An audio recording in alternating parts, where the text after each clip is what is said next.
Bernard, j'ai remarqué que quand j'avais l'esprit vide, je pratiquais beaucoup mieux le systéma. Donc question, quelle pourrait avoir l'importance du zen dans la pratique du systéma? Donc déjà, il ne faut pas parler de zen aux Russes. Hein. Pour eux, c'est plus près de leur religion, mais c'est vrai qu'ils disent que le systéma est ouvert à toutes les religions, à tous les religieux, à qui vous voulez. Mais c'est vrai que, vous pouvez me suivre, hein, c'est bien d'être vide, c'est bien d'avoir l'esprit vide. Passe par là. Oui, c'est vrai, c'est mieux. Moi, j'ai remarqué, avant d'aller faire des courses chez ma professeure, hein, effectivement, quand on fait zazen, hein, tu as vu, la dernière fois, on a fait 3 heures de méditation, et on est arrivé là-bas, vraiment décontracté, quoi, avec un petit peu de respiration Wim Hof juste avant, parce qu'on avait une demi-heure d'avance. Et effectivement, oui, tout à fait. Hein. Donc, moi, je conseillerais toujours de faire au moins une marche respiratoire, une méditation, une respiration Wim Hof. Je conseillerais toujours ça, bien sûr. C'est très important pour pouvoir se vider. Le problème des arts martiaux en général, c'est le mental. Si je prends l'exemple de Maître Hatsumi qui disait devant une attaque, je ne vous demande pas de penser à gagner, je ne vous demande pas de penser à perdre, je ne vous dis pas qu'il faut esquiver, je ne vous dis pas qu'il faut vaincre l'adversaire, je vous dis qu'il ne faut pas penser. Donc il ne faut pas penser à gagner, à bloquer, à vaincre, non, il faut ne pas penser. Donc on est toujours dans ce côté mushin, c'est-à-dire la non-pensée. Pour que le geste se fasse de façon juste, de façon, simple et évidente, il ne faut pas qu'il y ait le mental qui interfère. Et ça, je pense que tous les artistes, hein, même si vous-même vous faites du tir à l'arc, des choses comme ça, du pistolet, pourquoi pas, dans le but justement d'atteindre ce mushin. Quand vous marchez sur un fil, sur une corde, et que effectivement vous êtes dans la non-pensée, ça se passe très bien. Dès le moment que vous avez une pensée, boum, vous ratez la cible, vous tombez. Et ce qui est incroyable, c'est que rater la cible, chez les chrétiens, ça veut dire pécher. Hein, ou pécher veut dire rater la cible. Ça veut dire on est sur terre pour se spiritualiser. Et le mental nous emmène dans les pensées, dans la peur, du manque, toujours acheter ceci, acheter ça, il faut des compléments, il faut de la B12, il faut des protéines. On est toujours dans ce côté de la peur du manque. Et le mental nous empêche d'être calme en fin de compte. C'est ça qu'il faut voir aussi. Si on veut faire le geste juste et ne pas rater sa vie, c'est-à-dire ne pas pécher, il faut être dans le non-mental, tout à fait. Le mental, c'est bon pour les gens qui font des chansons, des films, des poèmes. Je crois que c'est Dogen qui appelait ça des vagues. Il y a l'esprit, hein, le lac, comme ça, qui est pur, qui reflète parfaitement l'image de la Lune. Et puis vous avez les vagues, voilà, ça c'est les perturbations qui sont les pensées émotionnelles, voilà, c'est les sanglots longs, des violons, de l'automne. Moi je dis, Verlaine, arrête le cannabis, quoi, tu vois, je veux dire. Voilà, quoi. Donc, quand on est enfant, on nous oblige à apprendre à l'école les poèmes de Rimbaud, Verlaine, etc., le bateau ivre et compagnie. Moi je veux bien, il n'y a pas que le bateau qui est ivre, hein, tu vois. Bien que ça soit joli, hein, mais bon, c'est joli, mais c'est faux, quoi. Je veux dire, c'est simplement des vagues. Alors évidemment, que serait la vie sans ces vagues? Eh ben, ce serait zen. Ce serait carrément une espèce pas de platitude, mais ce serait une espèce de paix sereine, comme quand on médite, quand on marche en étant vide. On serait près de Dieu tout le temps, quoi, je veux dire.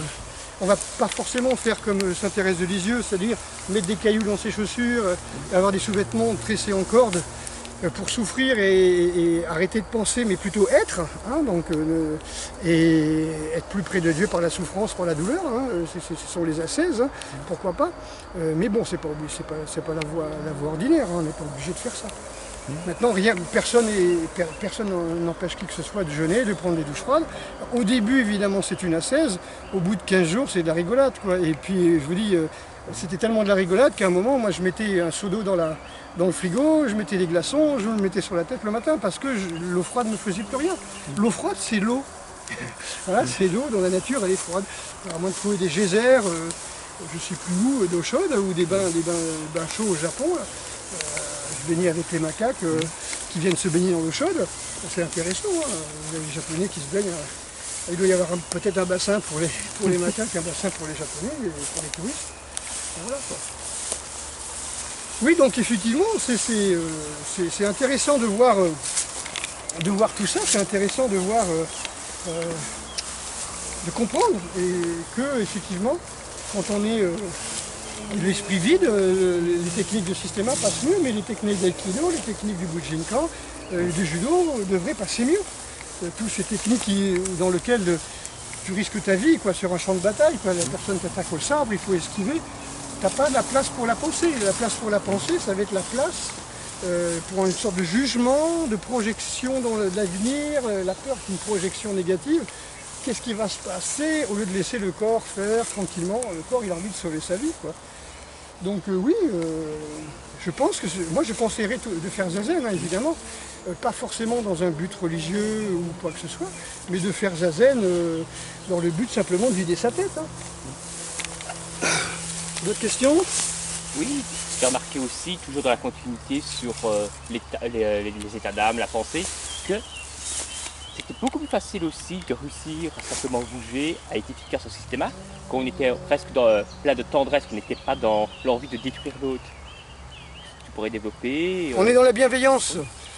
On est dans la bienveillance, comme Ueshiba parlait, surtout dans le dernier tiers de sa vie, aussi une sorte de bienveillance. Hein. Ueshiba disait, si on m'attaque, c'est que j'en suis le responsable. C'est parce que j'ai laissé à une personne, comment on peut dire, j'ai laissé croire que j'étais une victime. J'ai laissé, par mon attitude, j'ai ouvert la porte. Hein, j'ai crié, attaquez-moi.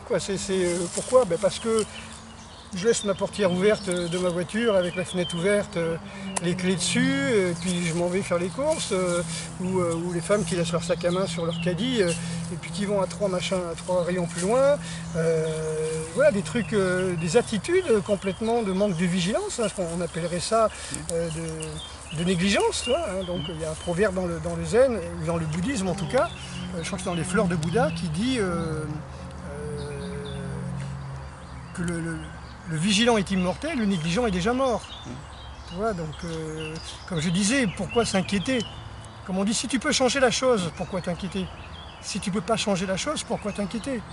Donc quand on parlait des générations, tu ne peux pas aider tes générations, c'est trop tard. Toi, tu ne peux pas aider tes générations. Ouais. Aide-toi, toi. Qu'est-ce que tu peux changer? Tu peux changer toi, tu peux changer ton attitude en prenant des douches froides, en ne gaspillant pas, en vivant dans la décroissance. Pour moi, la décroissance, c'est extraordinaire. C'est extraordinaire, quoi. Je veux dire, on appelle ça sont des résistants, quoi, si tu veux, des objecteurs de croissance, tu vois. Parce que comme je disais, chier dans de l'eau potable, il y a un moment, il faut arrêter les conneries, quoi. Alors qu'il y a plein de gens qui meurent de manque d'eau, qui ont de l'eau polluée. Nous, on chie dans l'eau potable et on boit cette eau potable, entre guillemets, avec des médicaments, avec des hormones, avec du plastique, avec des métaux. Voilà, donc quelque part, si vous avez un jardin, tout de suite, il faut en profiter pour faire des toilettes sèches. Il faut faire du compost. Quand nous, on a des composteurs pour les HLM, je rajoute des verres, je vais acheter des verres, des lombriques et je vais les mettre dedans. Et je le fais régulièrement. Donc, c'est du recyclage. On arrive à valoriser des déchets en quelque chose de bien. Quand j'étais enfant, à l'école, on nous donnait des morceaux de papier, des ciseaux, de la colle, des compas. Voilà. Je ne parle pas à 14 ans, hein, j'étais pas chez les boyaux. Mais voilà, quoi, on apprend à transformer la matière et à faire quelque chose. Et j'étais passionné par le bricolage. Et j'ai pas eu un père ouvrier, j'ai eu un père qui était professeur à l'armée, mais j'ai pas eu un père qui avait des machines-outils à la maison par contre. Mais j'ai été élevé dans une forge. Donc j'ai cette odeur de travail, cette odeur de charbon, cette odeur d'acier, de rouille, ça m'a toujours passionné. Et je suis allé à 17 ans faire de la forge, oui, faire un DEP de métallier. Donc effectivement, il y a je pense que si on se sort les doigts du cul et qu'on arrive à avoir une petite maison en disant bon le salaire c'est bien, j'ai 3-4 000 euros par mois, je dépense beaucoup, je fais ce que je veux, je vais à droite et à gauche en avion pour m'amuser, je roule parce que je m'emmerde, il y a un festival avec des punks qui se défoncent à 400 km, j'y prends la voiture et j'y vais quoi. Donc franchement je pense que ça se paiera un jour, des trucs comme ça, quoi. Expliquer aux petits-enfants que tu te défonçais la gueule, tu prenais ta bagnole pour aller te défoncer à 300 bornes avec des potes, alors qu'il n'y a plus de pétrole. Là, il faudrait leur expliquer. Je sais qu'on peut recycler tous les plastiques et en faire du pétrole, parce que c'est vraiment une solution. On sait très bien que toutes les solutions pour se passer de pétrole sont dans les bureaux d'études des pétroliers, dans des coffres depuis longtemps, hein. Je vous dis, je l'ai déjà dit, ici à Cognac, à l'île d'Oléron, à côté de Royan, il y a des gens qui avaient trouvé, pas inventé, mais trouvé des moteurs à eau dans les années 70. Qu'est-ce qu'ils sont devenus? Ils ont eu des accidents, j'en sais rien, comme les témoins de Kennedy, l'assassinat de Kennedy. Ils sont, voilà. Voilà, donc je ne veux pas tomber dans le complotisme, je dis simplement qu'il y a des solutions, mais bon, tant qu'il y a du pognon à faire, on le fait, quoi. Tant qu'on peut, voilà, tant qu'on peut dire ça encore. Mais oui, donc comme je dis, franchement, la décroissance, c'est extraordinaire. À votre niveau, moi je suis en HLM, comme je disais, ça va être dur de faire des toilettes sèches et de balancer tout ça dans les composts. Peut-être que les voisines qui sont au rez-de-chaussée ne seront peut-être pas d'accord. Mais voilà, si j'avais un jardin, ce serait l'idéal, oui, finalement. On peut faire des tas de choses, mais il faut pas hésiter, quoi. Parce qu'on le regrettera un jour de ne pas l'avoir fait, quoi. Donc il y a des choses qu'il faut faire maintenant. Bon voilà, c'est pas 100% écologique, mais il faut le faire. Et on le fait. Et puis il y a d'autres choses, on le fait pas alors qu'on pourrait le faire. Genre réparer des godasses, comme je l'ai expliqué, hein, réparer des godasses en achetant de la colle, pas suivre les modes, se contenter voilà, contenter de son téléphone quand on a besoin d'un téléphone, d'un ordi quand on a besoin d'un ordi, et pas l'acheter des tas et des tas, quoi. C'est vraiment vivre avec cette espèce de conscience de ce que va devenir ce que l'on fait, quoi. Voilà, je parle pas d'une sculpture, d'un truc, voilà, t'en as qui vendent de la merde en boîte, physiquement, hein, ils vendent, les Italiens, ils vendent physiquement de la merde en boîte, les artistes, ou des tableaux blancs, des trucs comme ça, quoi. Mais je parle vraiment, ce que fait les sculpteurs, bon, c'est une œuvre d'art, ils posent ça, ce que ça deviendra dans 100 ans, c'est pas un problème, c'est pas vraiment du déchet. Mais chaque fois qu'on achète quelque chose de neuf, non seulement c'est des petits Chinois ou des petits Hindous qui ont fait ça, qui sont payés 1 euro et un coup de pied au cul la journée, mais en plus, c'est pas nécessaire, quoi, je veux dire, c'est pas nécessaire d'acheter des pompes de dernière génération. Je sais pas, c'est une façon de voir. Moi j'ai toujours vécu comme ça, comme j'ai montré dans certaines vidéos, ou sur ma page Facebook, j'ai montré ma carte de jeunes amis des animaux en 1970. Donc depuis 70, je suis dans la protection de la nature, des animaux, l'écologie, même si ce mot-là n'était pas employé. Voilà, quoi. J'ai toujours pensé dans ce qu'on appelait plus tard l'empreinte écologique. Ma vie coûte combien à la communauté, quoi. Et si mon empreinte carbone augmente, comme je vais aller au Japon pour rencontrer mon professeur, par exemple, mon empreinte carbone va augmenter, mais je vais donner des stages, après je vais pouvoir faire transporter, comment on peut dire, transmettre ce message à une centaine de personnes qui n'auront pas besoin d'aller non plus au Japon, et puis mettre ça sur internet, et puis faire des conférences, voilà, avec 1000 YouTube et plus de 6000 abonnés à ma chaîne, je pourrais au moins toucher 10 000 personnes, quoi.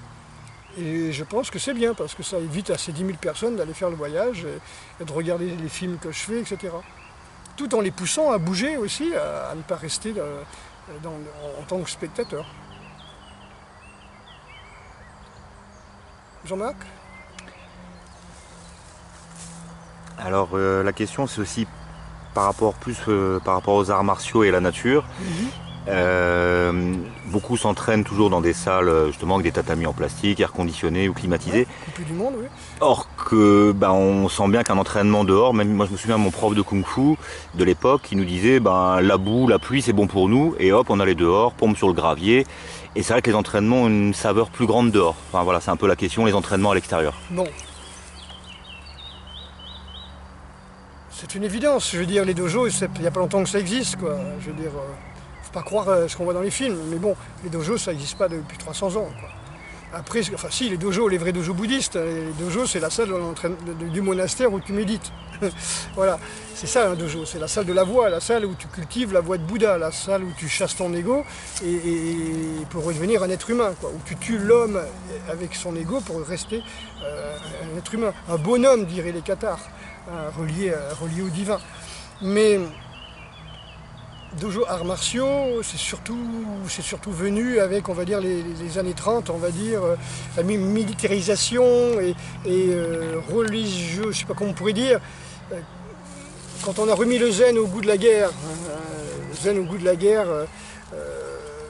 les ultranationalistes, ultramilitaristes qui ont lancé ça, cette sorte de mode après la guerre 14, là. Pour eux, après 1905, après Port Arthur, ils ont militarisé le Japon, ultranationalisé, bien que l'empereur soit le représentant du Shinto, le vrai pouvoir était au militaire, c'était un pouvoir militaire. Si vous regardez par exemple l'être à Iwo Jima, vous voyez bien que c'est les militaires qui dirigent tout, et l'histoire le montre. Hein. C'était une espèce de, comment on peut dire, oui, c'était vraiment... C'était martial, quoi. C'était vraiment, on était dans une espèce de, je sais pas comment on appelle ça, de plan martial. Les gens saluaient, ous. C'est comme les Yakuza, quoi, qui ont gardé, quoi, vraiment le truc militaire. Voilà, il y avait des drapeaux partout à toutes les fenêtres.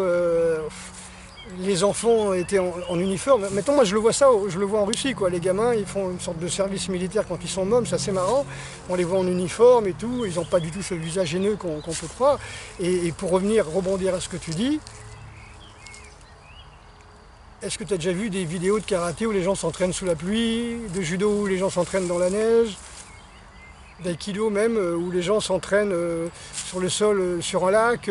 Extrêmement rare, un stage par-ci par-là, Voilà. mais c'est tout. Par contre, tu regardes toutes les vidéos de Vasiliev, Spetsnaz, Systema et compagnie, les mecs ils s'entraînent sous la flotte, il pleut, ils s'en foutent, ils vont dans l'eau, ils s'amusent à travailler l'apnée en se mettant la tête sous l'eau, à se bagarrant dans l'eau, pour la gestion du stress, ils sont dans la boue, il y a des stages, mais vraiment, je peux même pas en parler, des stages vraiment complètement aberrants, quoi, où les mecs ils vont dans des camps militaires, ils jouent avec des grenades, des fusils, voilà, ils descendent des ponts, voilà, c'est vraiment, ils sont parce qu'on ne peut pas séparer l'art martial du militaire, il faut être complètement con, quoi. Et comme je disais tout à l'heure, je disais Jean-Marc, c'est que les Japonais, les Russes, pardon, comme les Français au XIXe siècle, les arts martiaux c'était réservé uniquement aux militaires, quoi. Donc même les arts martiaux japonais comme le karaté et l'aïkido, je ne sais même pas si ça existait l'aïkido d'ailleurs en Russie, mais le karaté était totalement interdit, tout était réservé aux militaires. Ils ne pouvaient pas se payer le luxe de, comment on peut dire, d'avoir le peuple qui s'entraîne aux arts martiaux, parce que pour eux c'est un entraînement militaire, ils ont compris le truc, tu vois, c'est pas des sports de combat, c'est pas pour s'amuser. Donc effectivement les arts martiaux étaient interdits jusque peut-être dans les années 60, toi. Peut-être même plus, ça c'est à vérifier tout ça. Parce que c'est des militaires, quoi, je veux dire, c'était réservé à des gens qui en avaient la fonction. Et un petit peu comme la première fois que je suis arrivé au Japon en 90 et que j'avais écrit, admettons, une centaine de cartes postales et je dis ouais, je voudrais 100 timbres. Et les gars ils me disent oui ok à la poste, où sont les timbres? C'est-à-dire que je ne peux même pas être collectionneur, tu vois. Un timbre c'est une taxe. Le mec qui collectionne les taxes, bonjour, je voudrais des PV, toi. Ça ressemble à rien. Tu vois, donc je dis non, mais j'ai des lettres. Et puis je montre que j'ai des cartes. Ah oui, d'accord. Et le mec, il m'a filé les timbres. Mais tu t'imagines, le mec, il arrive, il dit bonjour, je voudrais payer les taxes. Ah bon, vous avez fait quoi? D'ailleurs, il y a les PV. En France, tu les payes avec des timbres. Des timbres fiscaux. Donc, non, mais voilà, donc, comprenez pas, quoi. Parce que les Japonais ne comprenaient pas en 90. Voilà, donc c'est... Ouais, je sais pas pourquoi je parlais de ça, mais voilà, le truc c'est vraiment évidemment, ce qui est art martial et militaire, et donc les gens, quand on apprend à faire les arts martiaux, c'est pour servir à quelque chose. Donc si quelqu'un vient et fait des arts martiaux, c'est qu'il a envie de se battre. Et donc pour les Russes, c'est parce qu'ils voulaient combattre le régime, hein. Il n'y a pas de temps à perdre. Après l'usine, tu ne te permets pas de faire 1 heure d'entraînement ou 2 heures pour simplement...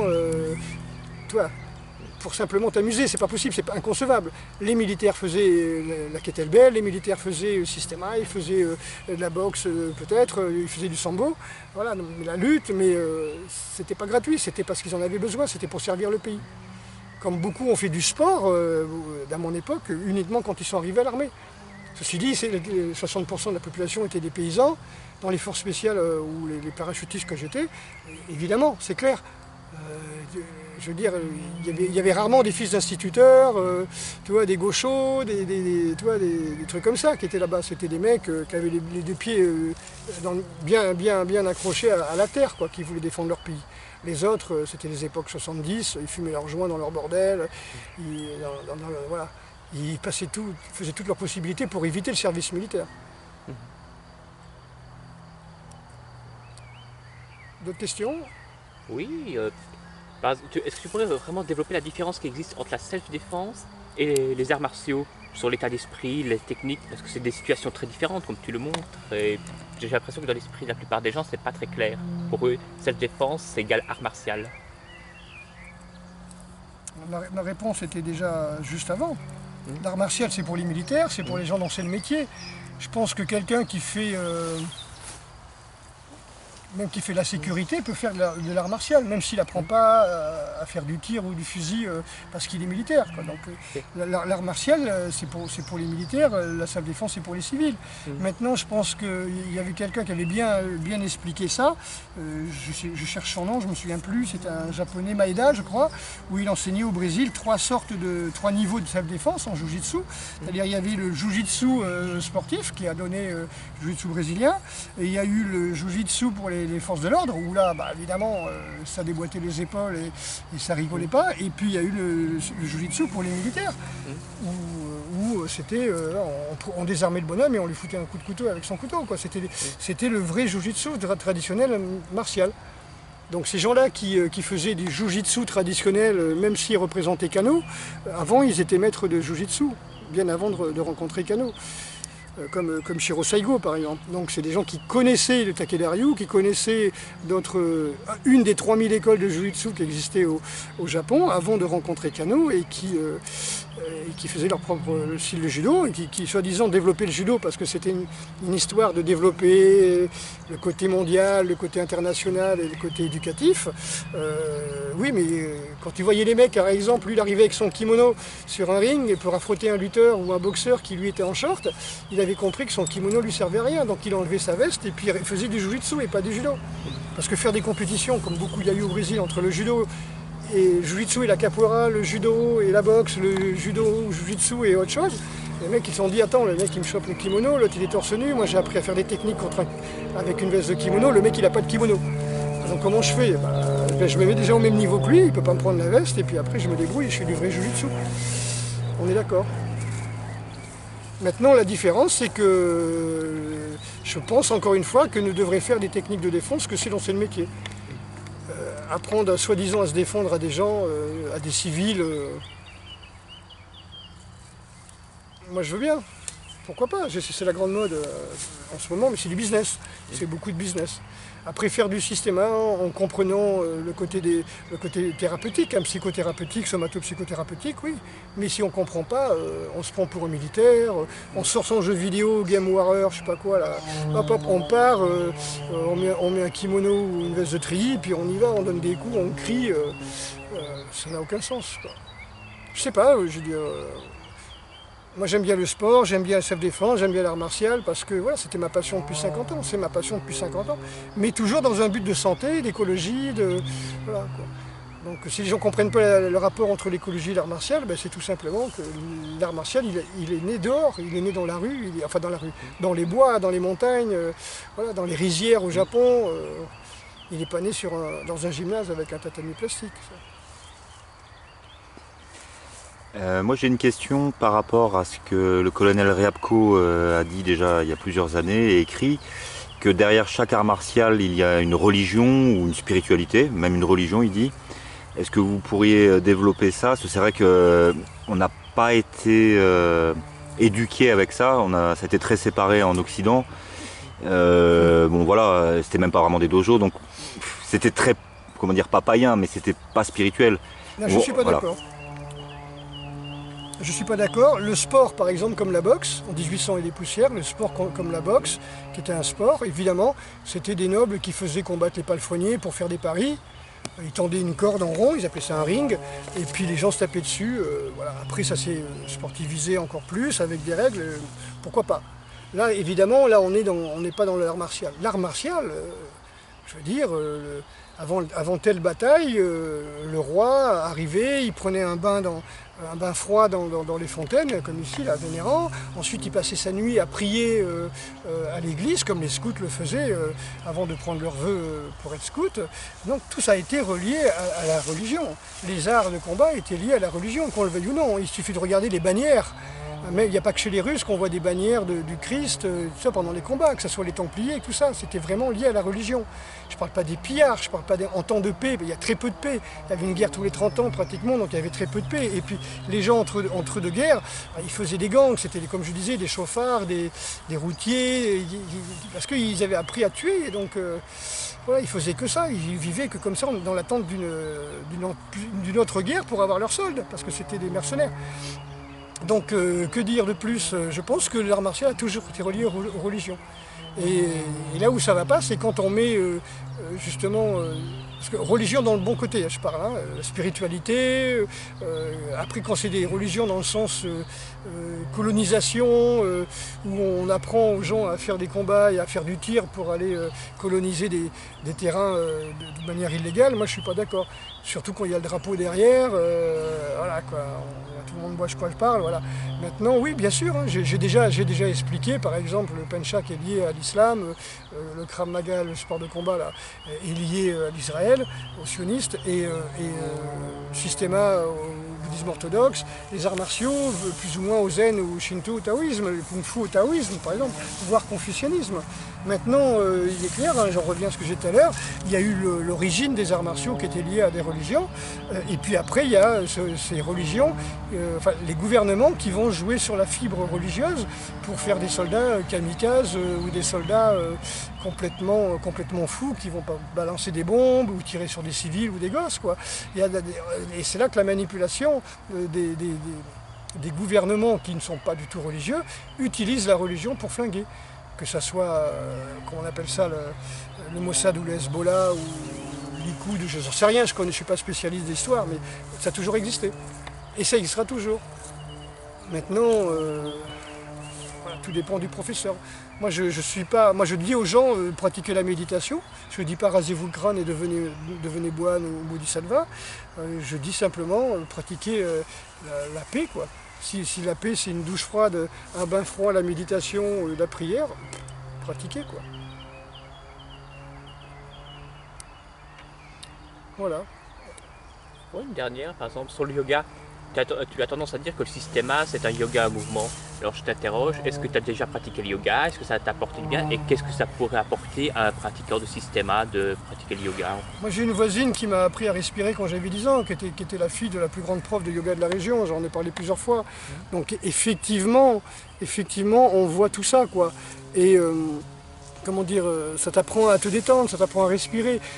Pour moi, que ce soit la méditation, que ce soit Wim Hof, que ce soit le yoga, parce que je veux finir par ça, ce sera uniquement un contrôle de la respiration. Si tu contrôles ta respiration, tu contrôles tes émotions. Si tu contrôles tes émotions, ben c'est bien. Le gars qui avait toujours le petit doigt qui bouge pendant la méditation, s'il ne contrôle pas son petit doigt, comment il peut contrôler quelqu'un qui lui saute dessus avec une arme ou 2-3 bonhommes qui lui sautent dessus? Donc c'est le contrôle de soi. Et on se contrôle quand on contrôle les émotions, et on contrôle les émotions quand on contrôle sa respiration. Là, on est venu en courant, on va revenir certainement en courant ou en Wim Hof. Voilà, moi je pense que contrôle respiratoire, ça doit être du moment où tu te réveilles au moment où tu te couches. Et voir après si tu peux, quoi, jusqu'à ta mort, quoi. De façon, tu respires. Donc s'il y a quelque chose sur lequel on peut jouer pour ses émotions, c'est le contrôle respiratoire. Après, l'économie d'énergie par la méditation, c'est énorme. comme on peut renvoyer les ondes négatives par la douche froide, la méditation, voilà, en lavant son aura, en renforçant son corps énergétique. Il y a plein de choses à faire aussi là-dessus. Ça, c'est ce qu'on fait en stage, c'est pour ça que je ne vais pas trop en parler. Oh, mais d'ailleurs, tiens, t'es sûr que ça filme là? Il y a le point rouge? Ouais. Pendant que j'y pense, et franchement, tu vois, j'allais l'oublier. Voilà les stages d'été, vous voyez? Interconnexion. Interconnexion, l'homme et la nature, l'art martial et la nature. Interconnexion entre l'art de Maître Hatsumi et l'art de Mikhail Ryabko. D'accord?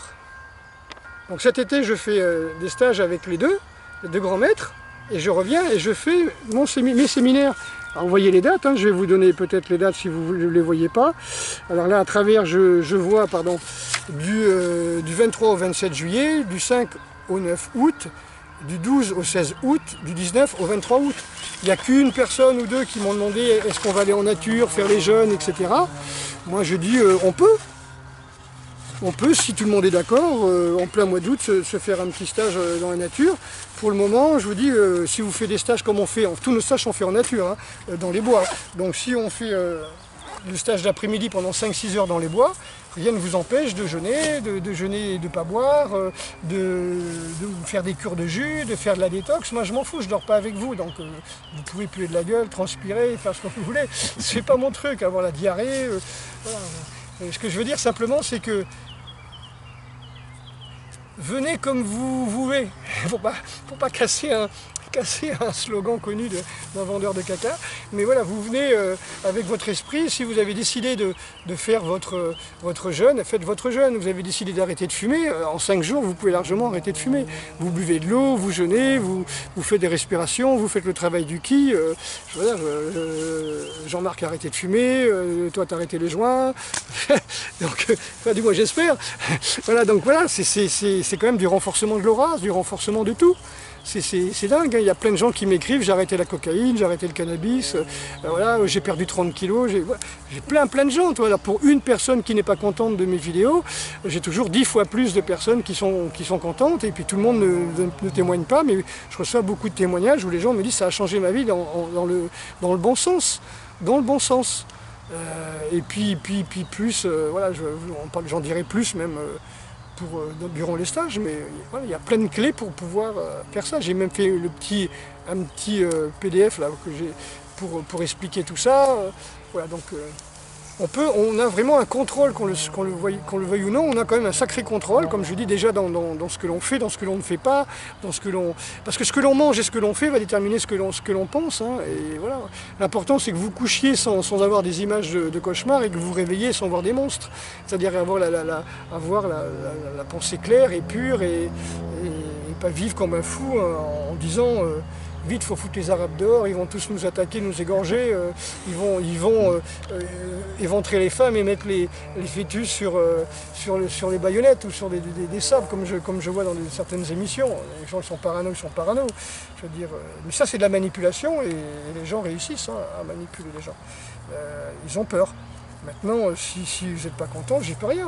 Je veux dire, on peut en discuter. Je veux dire, mais encore une fois, il faut faire la différence entre ce que les gens vivent et vraiment et ce qu'ils racontent. Et puis certaines vidéos sont là pour vous manipuler. Il y a des trolls qui viennent dans les commentaires pour essayer de vous faire perdre patience et vous faire dire ce que vous n'avez pas dit, ce que vous ne voulez pas dire ou ce que vous ne pensez pas. Voilà. En plein. Voilà, c'est grave ce qui se passe en ce moment. Ok, je vous fais des bisous et puis je vais filmer un petit peu de nature parce que j'adore ça. Voilà, hop, on va voir ça un petit peu. Regardez comme c'est beau. Là, pam, pam. Regardez cet arbre comme il est chouette. Coucou. Regardez ces bois. Voilà, donc c'est un des lieux qu'on ira pour faire l'entraînement parce que c'est magnifique, c'est un immense champ. Voilà, donc on est dans les bois. Petit chemin. Voilà. Bon, toujours un avion qui vole, hein, mais ça, c'est l'école, l'aéroclub d'à côté. Ok, allez, à très bientôt.